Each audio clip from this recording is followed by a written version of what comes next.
Yesterday's attack led to the most extensive damage since December. For more than a day, Ukrainian services have been working to restore the efficiency of the power system.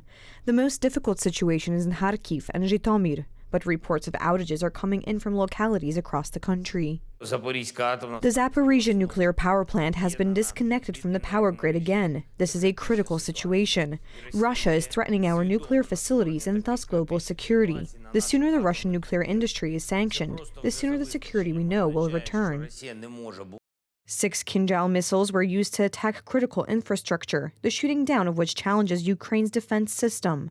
Recently, Russia has been increasing its use of hypersonic missiles. One of them hit Kiev. I heard a loud explosion, even a very loud explosion. Terrified, we jumped out of bed. We saw burning cars on the street. The shockwave shattered the glass in the windows. Glass was sprinkled on balconies.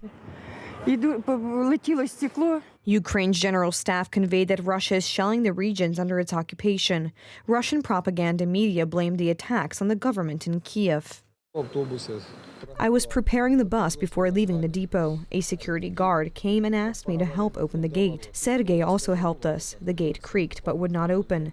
Suddenly, there was an explosion. It was so powerful that Sergei flew 2 to 3 meters away. Look over there. My co-worker is lying dead.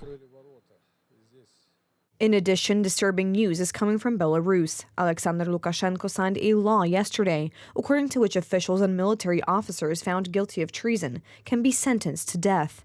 Serhiy Pilasa recognizes that Lukashenko plans to, in this way, bloodily combat Belarusian partisans who cooperate with Ukrainian forces. A partisan strike using drones damaged a Russian reconnaissance plane in Belarusian territory, causing Lukashenko to turn the screws.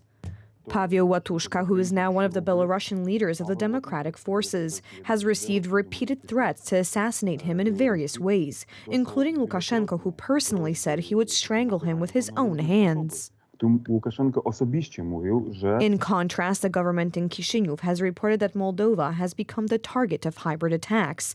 Moscow is to be held responsible for coup attempts, disinformation, and inciting the population to revolt. This is an attempt to overthrow the government of President Maia Sandu, who was democratically elected for her pro-EU views in 2020, the authorities warn. That after the war in Ukraine started, those levels increased, and not only this level, but and it's not topic of the Ministry of Defense, different phone calls of false bomb alarm at airport and etc.